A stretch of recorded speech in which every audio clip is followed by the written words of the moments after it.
The Bliss Podcast. Hare Krishna. Chatting with the Hare Krishnas.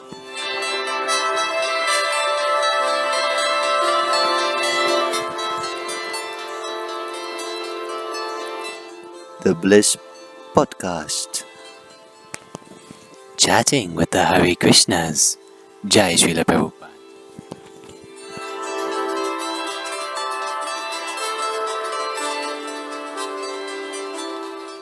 The Bliss Podcast.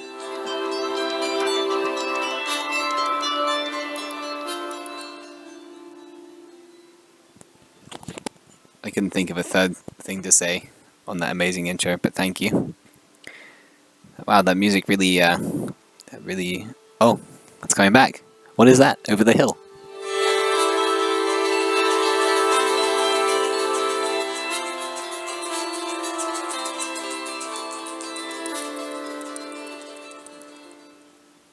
Nice. It's not exactly kirtan, but it's nice intro music. Thank you for finding that. I like when we don't actually know what our intro music is, because Prabhu just goes on his computer and finds all these cool tracks. Okay, he's not going to bring it out again, okay. So, Hare Krishna, welcome to the Bliss Podcast for the fourth time. If you joined us last week, well, we did 4 times we've introduced the Bliss Podcast now, and the intro music. So, my name is Majori Rishi Dasa, your insignificant, lowly servant, and I'm here with His Grace, Purijit Prabhu. Hare Krishna. Hare Krishna. It's very nice to be with you here today and tomorrow, and hopefully ever after.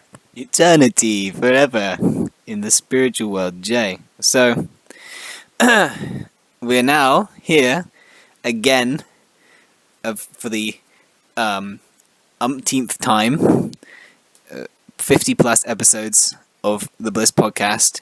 If you were here on the last episode, Prabhu has brought out the Gospel of John. Here, this is a very nice surprise for me. Prabhu is staunchly reading the Gospel of John. What nectar have you found there, Prabhu? Anyway, go on. Okay. So we're studying that. Okay, so maybe that will come out later. Yeah, so if you were with us last time, we broke down a debate that was held between our good friend, Arjuna, Prabhu, and Mr. Tom Jump, who is an atheistic online so-called philosopher. So, sorry. I'm not, wait, sorry for what? I didn't say anything. Anyway, so we decided, because we only got 7 minutes into that debate, we thought we'd continue and break it down a little more, because there's a lot more that goes on, a lot more gets said. So there's more to discuss. And there's not much more to say. Well, I can give a little bliss news maybe before we get into the meat of it. Meat's not exactly the best term. We're vegetarian, Prabhu. What are you saying, meat? Okay. Krishnatarian. Before we get into the paneer, the fried paneer of it, apparently that tastes like meat. I don't know. So bliss news. The bliss news. That's my jingle. So, in the bliss news, we have just literally. Wow, this is such good timing. I literally just got approval for a new crowdfunding page. Some people have difficulty. The kind people who like to donate to the Bliss, they sometimes they can't donate on all the other platforms that we have, aka PayPal or Facebook, because the people who make those companies limit them for some reason. They want the Hare Krishnas to starve, so they limit them. But we have a new platform. It's similar to GoFundMe, but I can actually withdraw funds. That's a long story from it. Anyway, so it's called Just Giving. And if you feel so inclined, if you enjoyed the podcast or any of our other Bliss content, you can give us a little donation. And I'm going to put the link to that on the website, and then I'm going to link the website. Speaking of which, the website. Wow, we have so many nice things there on the website. Articles every day uploaded. Ebooks. You can go. You can get some free ebooks, and you can also become a donor, and you can get some more limited, exclusive ebooks like Proof of the Vedas, Teachings of Lord Buddha, History of Atheism. So many nice titles compiled by His Grace Purja Prabhu. Very enlightening reads. You can also go for more free content.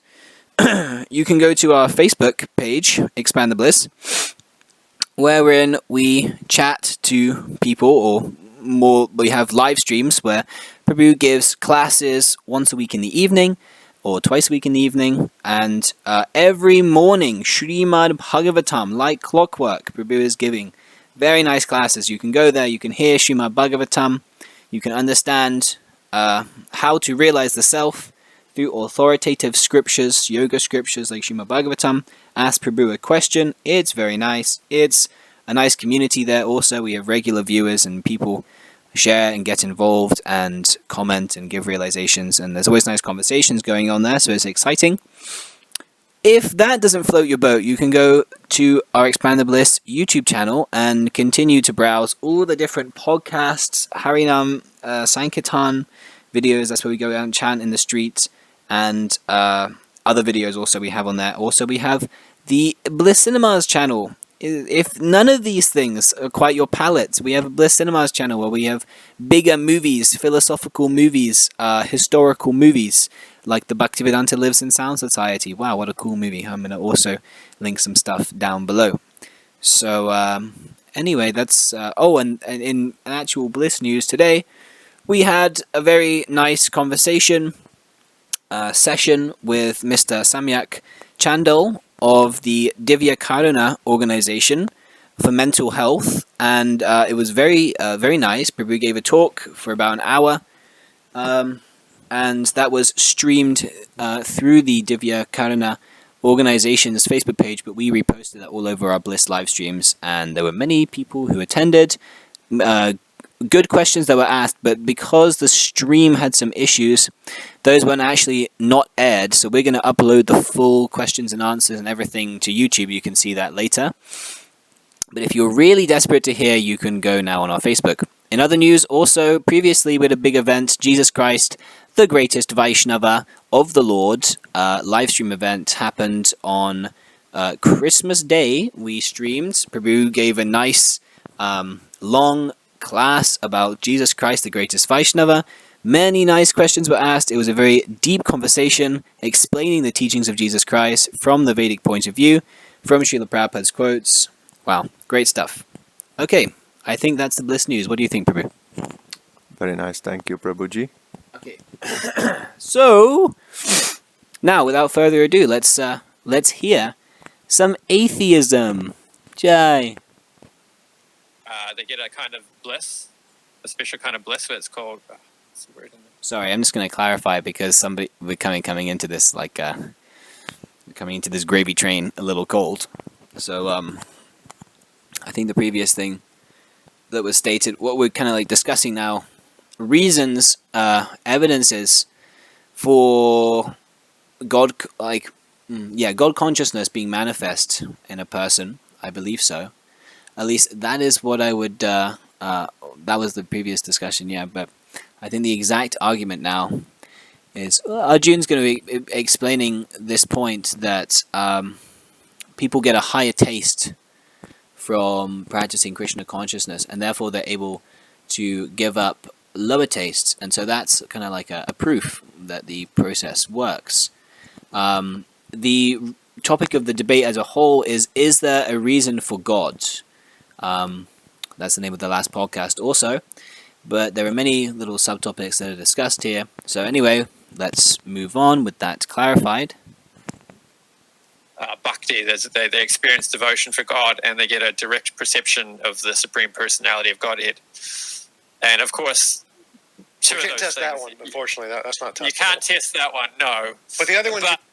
So Arjuna here brought up a point that people give up a lower taste. They give up, let's say, intoxication or even illicit sex or so many other things because they experience a higher taste from chanting Hare Krishna.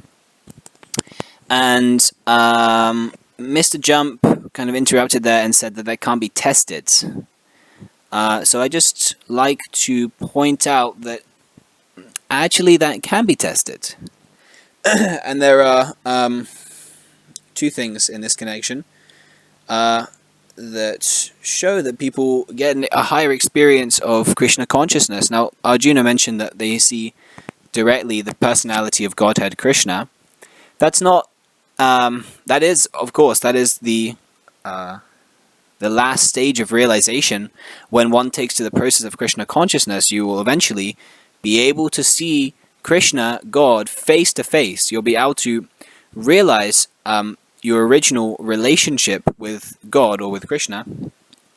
So that is possible by chanting Hare Krishna, but immediately, even neophytes can experience the higher spiritual pleasure derived from devotional service or chanting Hare Krishna, following the principles, and that is manifested, testable, by the fact that people who are addicted to sinful activity or materialistic sense enjoyment, such as illicit sex, intoxication, gambling, and meat eating, they're very easily able to put aside these things, and which are the cornerstones of materialistic life. People generally, of course, there are some exceptions, vegetarians, people who don't gamble, people who don't intoxicate, so on and so on, but primarily illicit sex. Everyone is addicted to illicit sex in the material world.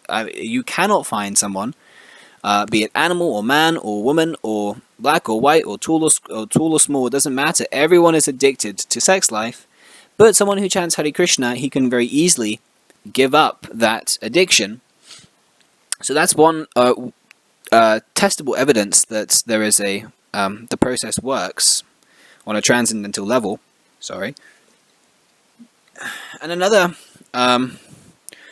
more to the point aspect to this question is, or this point, is that Arjuna said that there are symptoms, or he didn't say the symptoms, but when one manifests, when one sees the personality of Godhead through bhakti. So while neophytes might not see Krishna face to face, we have evidence and examples from Shastra or Scripture where personalities, highly elevated spiritual personalities, have had the higher experiences of Krishna consciousness. They see Krishna, and they manifest symptoms of the body which are not possible for ordinary people to imitate. And they manifest specifically according to Shastra, so we can verify that that person is actually seeing Krishna. For example, Lord Chaitanya Mahaprabhu, who is actually Krishna himself, when he was entering the temple at Jagannath Puri, he saw Lord Jagannath, and he fainted out of ecstasy. And there are 8 kinds of ecstasy which manifest in a pure devotee's body when he sees Krishna or experiences transcendental love of God. So these 8 kinds of symptoms became manifest in Lord Chaitanya Mahaprabhu's body. And an expert scholar, Sarvabhauma Bhattacharya, he, if I'm not mistaken, yes? So Sarvabhauma Bhattacharya, he checked Lord Chaitanya Mahaprabhu's body. He actually...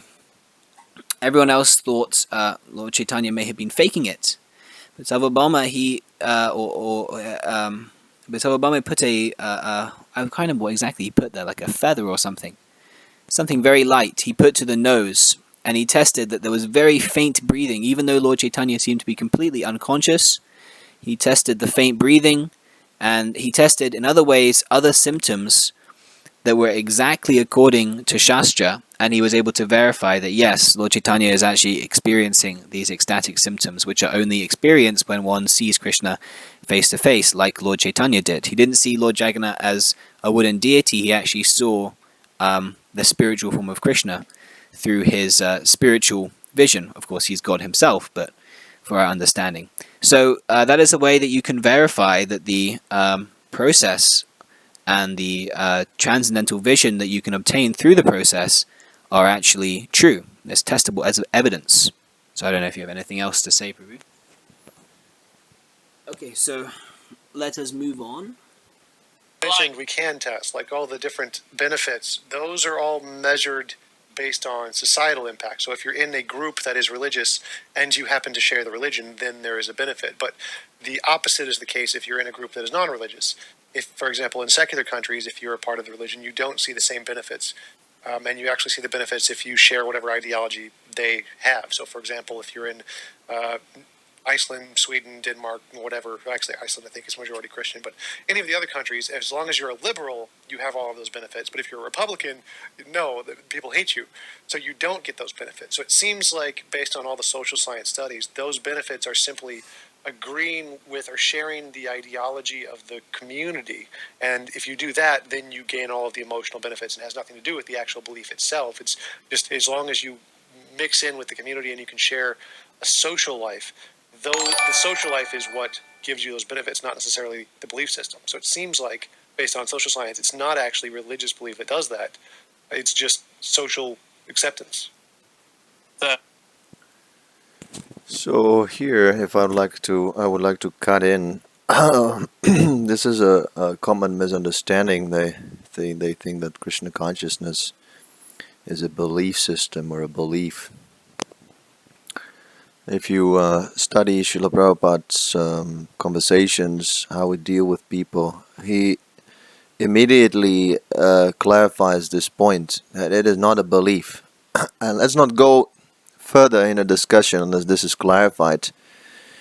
You changing your body from a child to a teenager, to a grown-up person, to an old man, this is not a belief, it's a fact. And also it is a fact that you are seeing this change. You can remember when you were a child or when you had a childhood body. I personally remember, I don't know about you, Maitriya Prabhu, but I remember when I was a small child, I could not reach in the elevator. We were living on the 11th floor, and I couldn't reach the 11th button, number 11. But as I was growing up, ultimately I was able to press that button and I could get to our apartment.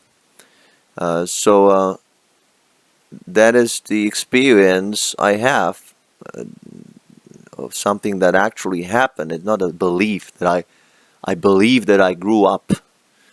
That's nonsense. I believe. Or Prabhupada says that the child, the boy, he might believe that he will not grow up. But that sort of belief is blind, right? You must grow up. This is the law of nature. And we're all changing the body, and we're all going to die at one point. It's not a belief system. Please, don't say that word belief. Belief is nonsense. Anyone can believe in anything. Here we're dealing with science.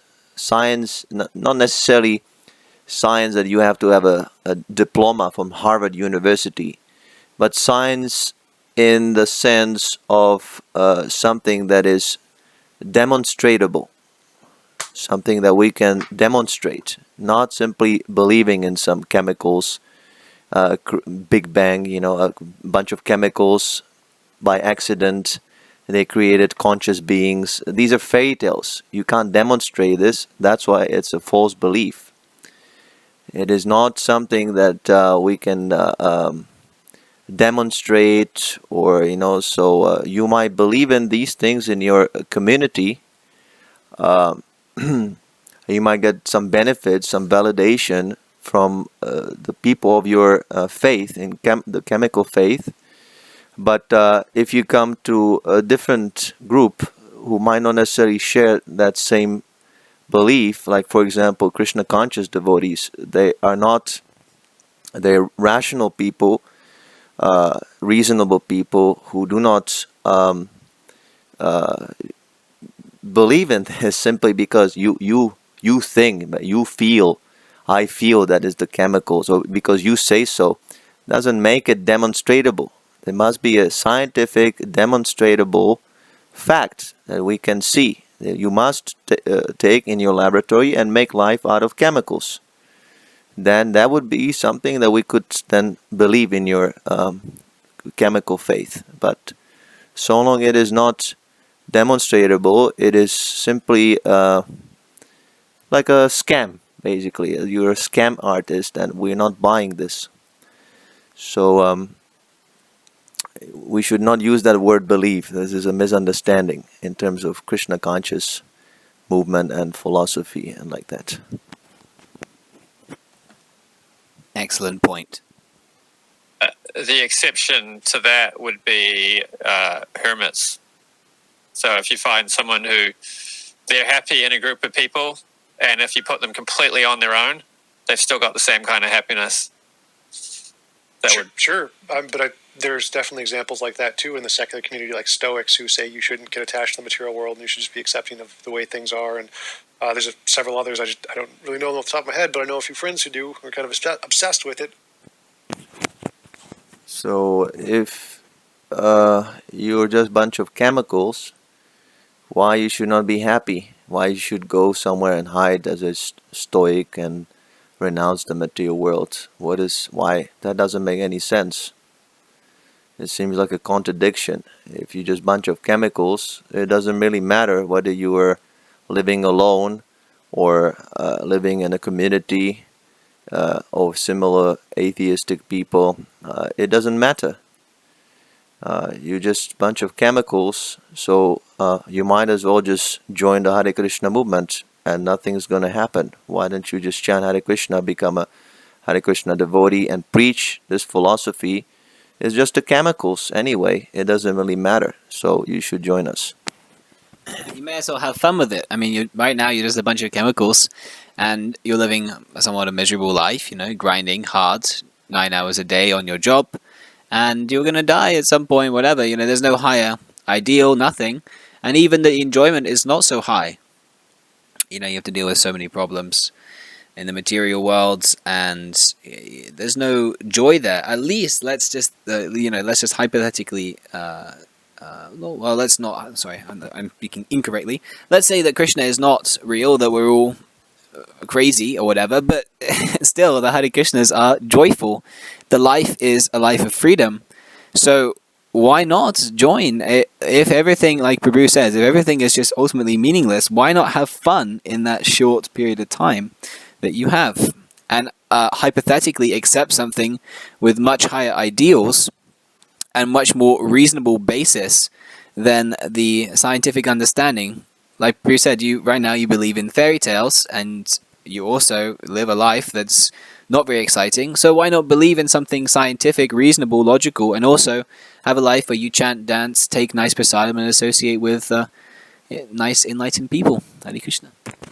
Actually, this atheistic philosophy is very nice. Actually, I'm starting liking it, because if we accept it sincerely, and if we understand everything is just chemicals interacting and there's no personality, there's no freedom, because if you have a person, then there's decision and responsibility. You're just a bunch of chemicals, then you have no responsibility, no freedom, no choice. You might as well just become a Hare Krishna. And if you believe that there's just a bunch of chemicals that created all this manifestation, cosmic manifestation out of nothingness, well, then you might as well believe that God is a blue boy playing a flute, Krishna. I think that's better than nothingness. You better take Krishna than nothing, right? If you're a little materialistic, take a value instead of no value. Take a value. Grab the goods. Don't be after nothingness. If you work for me, and I give you salary nothing, I think you would prefer that I give you something, right? Even if it's some fairy tale. You better take the fairy tale about Krishna than nothingness. Ironically, but there's lots of those examples even in secular communities that praise detachment from material things and have comfort in solitude. So I will also say that wouldn't be unique among religious people either. Well, solitude is also material. There's no why you say it's not material. Solitude is also material, right? That you're surrounded. Let's say you're locked up in a room. Like I heard that Tom was in a solitude for 10 years. It's quite remarkable, I have to say. He really has some exceptional circumstances. I mean, determination, and I admire this. He's an exceptional person. So you are in a room in a solitude. So that's a material situation. That doesn't make you spiritual just because you're in solitude. Well, I think the point that Tom is bringing up is that there's the similar results are seen in people who don't claim to be following some path to God or whatever. They're not necessarily claiming to be spiritual, but they experience similar effects that the Hare Krishnas say that they experience, even though they follow a different philosophy. And ultimately, it's just some kind of ideology they feel good in, some kind of association or whatever. Well, first of all, we have to define who is a serious practitioner. Many devotees, they become devotees and they become demons. Right? There are serious devotees. There are devotees who come, join, and then they give up. It's too much. Like someone joins the Harvard University, right? Not everyone graduates with diploma. Many people drop. You can't generalize like that. So, and similarly, you have people who are not religious and they're happy. Now, what is that happiness that we would have to see individually? Because happiness is a very vague term. What do we mean by happiness? That, you get golden bricks. Is that happiness? You get a golden brick. Oh, wonderful! I can buy pizza. Then you buy pizza and you eat it and you vomit. Then you're unhappy. What is happiness? And we have to define. When we say happiness, it means permanent happiness. So by definition, someone who is spiritually happy, truly spiritually happy, this is also another characteristic, demonstrable. Someone who's spiritually happy, he will be happy eternally. Whereas materially happy, he might be happy for some time, but then there's a saturation point and no more happiness. And then how do you observe that? Can you be with that person? Can you observe that person, for 20 years, 30 years? Sometimes, you're happy for many, many years and then your wife dies or your children die. Then your life changes dramatically. So how do you cannot demonstrate this. You must demonstrate. We must demonstrate. We're speaking of scientific term, not fairy tales. So you must demonstrate a person who is not Krishna conscious, who is happy. Please, you demonstrate first. Otherwise, these are just beliefs.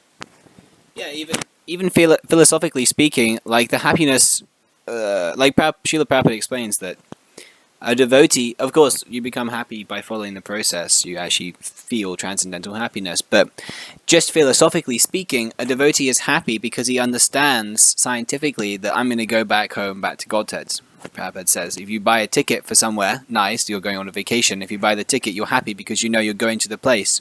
You might not necessarily be there yet, but because you have that prospect of going there, you know you're going there. You become fulfilled, satisfied. So atheistic philosophy, sure, you might be happy in the short term. You might enjoy some temporary sense pleasure. That's all right. And there is undeniably pleasure in the senses. Even the acharyas in our line, they say there is some pleasure, but because it's only for the body and it only lasts with this body, goes away at the end of this body, everything you build up in this life, all that so-called happiness, the family, the big YouTube channel, the knowledge, your so-called knowledge that you've accumulated, it will be gone with the end of the body. That happiness is illusory. But happiness, which, like Prabhu says, is eternal, prospectively eternal, and is a different kind of happiness, also a spiritual happiness, which doesn't pertain to the temporary body, that is actually real happiness. I just would like to add that we kind of touched on this topic the last podcast. By the way, please have a listen. The previous podcast is called the Is There a Reason for God's Response? So this is the part 2. Actually, the happiness of a devotee is not in his own happiness. The happiness of a devotee is Krishna's happiness. This is the happiness of a devotee. So if you see a devotee by your blind eyes and you see that he is sad, just like the gopis, for example. The gopis were lamenting, crying their eyes off. They were in so much separation and lamentation that Krishna left, that they became almost blind by crying. So at this point, someone like Mr. Jump comes and he observes, oh, look, there Krishna, these devotees, gopis, and they're crying. See? So that is the proof that your Krishna consciousness is bogus.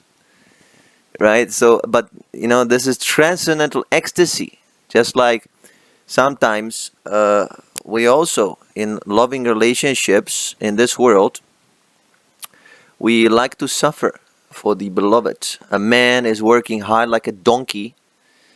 He is getting abused by the boss. But then he brings a salary and he buys nice jewels for his wife. So while he's suffering at his job, he's thinking of his wife, how she's going to be pleased. So that is a great happiness for him. You see, there are different types of happiness. So for devotee also, the greatest happiness is to die for Krishna. I was reading it somewhere in Prabhupada's book. This is the greatest ecstasy for a devotee, to sacrifice his life for Krishna's sake. Of course, do not try this at home, kids. that is for very highly elevated souls. We don't say that you should commit suicide. Never do that. But just to illustrate the principle, right? To sacrifice your life for a higher cause, even in material world, is sometimes the greatest fulfillment in life, right? Like I'm sure the atheists, they basically sacrificing their whole life for their atheistic belief, and it's great happiness for them, right? So this is not a good discussion, that we're discussing something so complex and vague and ambiguous as happiness, and we're arguing here. Oh, it's pointless. Also, happiness is subjective. So one man's poison is another man's. Sorry, one man's food is another man's poison. You can't necessarily objectively test happiness. For example, my happiness might be to smash atheists philosophically. That is very happy for me, very nice activity for me. But an atheist who's not so good, he might not find that activity so nice. So happiness is not standard. Something I enjoy, something else. Somebody else doesn't enjoy that same thing, and someone can derive pleasure out of something that most people consider very perverted or wrong. Material happiness is no standard. Spiritual happiness there is. Yeah, spiritual happiness, of course, has a standard, but material happiness, generally, what you would test for doesn't have any kind of standard. So this is. And also, there's another thing, is that you can't necessarily test spiritual happiness, because it's, like Prabhu said, it's beyond, it's transcendental to your material experience. You'd have to take up to the process yourself to understand the spiritual happiness. You can't even, you can philosophically try to understand, even that you have to a little try to take to the process. So it's kind of closed off to objective testing from one point of view. I tried having this discussion with Aaron Ra, and he just wouldn't have this kind of conversation. You're a liar. Evolution. Yeah, I don't think he's the best on the philosophy front. Yeah, I like their impersonation Of Aaron Ra. of Tom making Aaron Ra. Yeah, that was nice. Yeah, Aaron Ra is another atheistic online philosopher who, is, well, I would say is even more of a fanatical believer than the people that he calls fanatical believers. Anyway, maybe we'll do a video on him at some point in the future. It will be more of a comedy video than a serious philosophical podcast. A good rhetorician, so it's nice to actually be having a conversation about this stuff. Yeah, for sure. I do think it's a fair point. Sorry, actually, I have a lot of admiration for this devotee Arjuna, because he is so polite and so nice to these people. I am very, very appreciative of his preaching. So I would explode. I would not be able to hold myself. He's so tolerant and so nice and so patient. Yeah, Arjuna is really the exemplification of the Trinadapi Sinicena principle. Like, I mean, he also was debating this Aaron Ra, and Aaron Ra was drinking, getting drunk, while shouting at him, and still Arjuna held his cool. So, kudos. And he also very nicely argues with them. It's not that he's just like getting smashed and being so-called humble tolerant, but he's giving them good challenges with such ease. So, Jai Arjuna, very nice. Anyway, I don't know. You wanna continue delving down this path, or do you think it's time to wrap up? Maybe we can go into another argument. What do you think, Prabhu? Yeah, let's go. Say that that kind of inner satisfaction could just be a result of being accepted by a community. And then your point about hermits who are non-theistic, we could. Yeah, I mean, there are some devotees who are in a community and they don't feel happy and then they leave. So that totally proves that that experience is independent. Still maybe chalk that up to universal principles, like there is, an ascetic lifestyle. Like Jordan Peterson talks a lot about how you find happiness when you're not looking for it, and when you're actually looking for meaning, there's actually a deeper level of happiness. Or it's like, we think we want like peace and satisfaction and pleasure and all that, but what we really want is meaning, and there can be a deeper meaning that can be a deeper level of satisfaction. Which I may point out that the atheists do not have. So they can never find actual fulfillment with this philosophy. And because everyone is looking for pleasure, we not only know that from scripture, that it is stated anandamayo biasat, that the living entity, each individual living entity, is looking for pleasure. That is one of the eternal principles of the living entity. Just like how you can see in every kind of form of life, it doesn't necessarily have to be a human being, but even the animals are looking for pleasure. And when we're in the body, it manifests through the senses.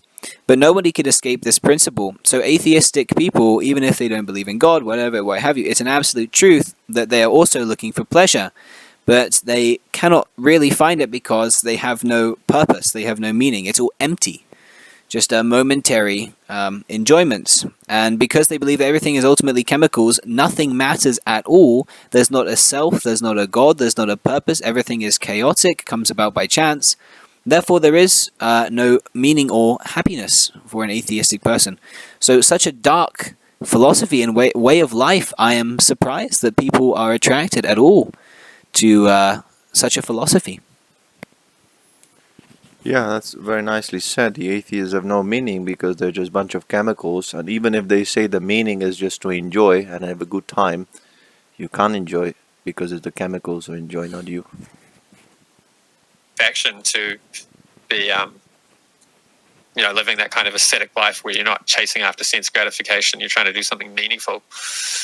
One point that's raised in our theology a lot is service. So the spirit soul is eternally serving. Even if we don't want to be doing service, we still end up doing service. You want to make money. Sorry, I didn't have a point. I was just I was actually pointing to Tom, who's constantly making these. I'm sorry to say, if Tom is listening to this, Tom, can you please stop making these stupid faces while people are presenting their philosophies. Try to hear.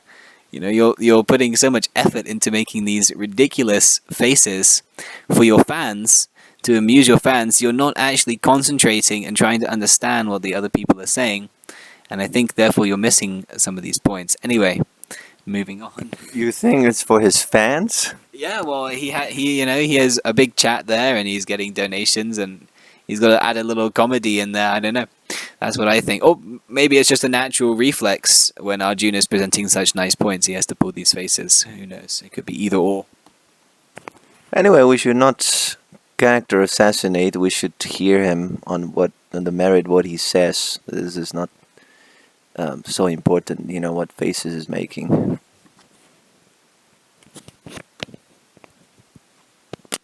You have to go and work for an employer, and you end up serving other people to pay your bills. Well, no matter what you do, you're serving somebody. not really. I mean, I don't know who the casinos are serving.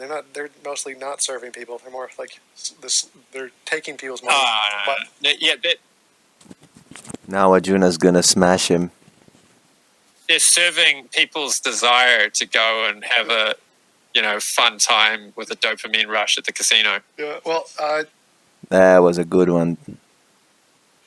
you mentioned that. I forget what you said. Right. What was it you said right before that? Kind of going off on a tangent. Tom has nothing to say. The deeper satisfaction that these Meaning. aesthetics can find. Meaning, yeah. So yeah, I mean, that's only true for a certain subset of people. Like, you can make generalizations about most human people based on evolution and what gives most people meaning, but many people do not find meaning from, especially serving others. Like many people are like psychopaths, narcissists. Yeah, that's okay. You don't find meaning from serving others, but you find meaning in serving your senses. So service is there for everyone. That is actually the Sanatana Dharma. That is the eternal characteristic of a living entity, just like how water is always wet, fire is always hot. You can't take away these characteristics from the particular element, because that's what makes the element the element. Similarly, the soul always serves. So it doesn't matter. You might not necessarily be serving a person, but you serve something. You serve some ideal, you serve your senses. So service is there. Sorry. The example with the psychopath, that psychopath has no service. He doesn't derive pleasure from serving others. Actually, there are two things mixed up together now, meaning and service being discussed. So Tom kind of mixed them together, or Arjuna, I'm not sure. And both the atheists, they cannot answer what is the meaning of life and why are we serving. If we don't serve others, are we serving ourselves? Even the psychopath is serving his concept. It might not be a real concept. He might be thinking, I'm God. Like there's so many psychopaths like that who think the Mayavadis are first-class psychopaths because they think they're God. So it might not be true that he's God, but the idea of searching for a meaning is there for everyone. And the atheists also, they're proposing some kind of a meaning, and that meaning is ridiculous. That with a bunch of chemicals, and we're just evolving this complex structures and complex arguments and philosophies and arts and science, and ultimately, we're just a bunch of chemicals, and we're all gonna evaporate into nothingness, from nothingness to nothingness. So then, why are you trying to even understand the reality of life if there's no meaning to anything? Why are we having this discussion in the first place? Why are you trying to deny God? Why are you trying to get into these debates to deny God? It should not matter for you, because God is chemicals, just as you're chemicals, just as everything is chemicals, just interacting and for no reason. So nothing has any reason. You might as well just commit suicide, or you might go on living or commit suicide, or both at the same time. I don't know, whatever you want, and it doesn't matter. Nicely said. I think we can probably end here. So thank you for listening. Thank you, Arjuna, for participating in this debate. Thank you also, Mr. Jump, for uploading this video so we could smash it. Very nice of you. And thank you everyone who took a listen to this podcast. Yes, thank you. And please share this podcast with your friends. Please save them from this philosophy. Give a like to the video. Add it to your favorites. Give it to your family as a gift from the bottom of your heart. It's a nice one. And also, please help us out. You can go to our various donor platforms. Anyway, I think that's about all I have to say. Hare Krishna. If by any chance you were supporting Mr. Jump, if you give donations to Mr. Jump, please give it to us. That's the purpose of this podcast. Yeah, I mean everything is just chemicals anyway, right? So why not give it to the happy chemicals, the chemicals who are dancing, chanting nicely? That is proper use of your money. Anyway, outro music. Hare Krishna. Jai Srila Prabhupada. Jai.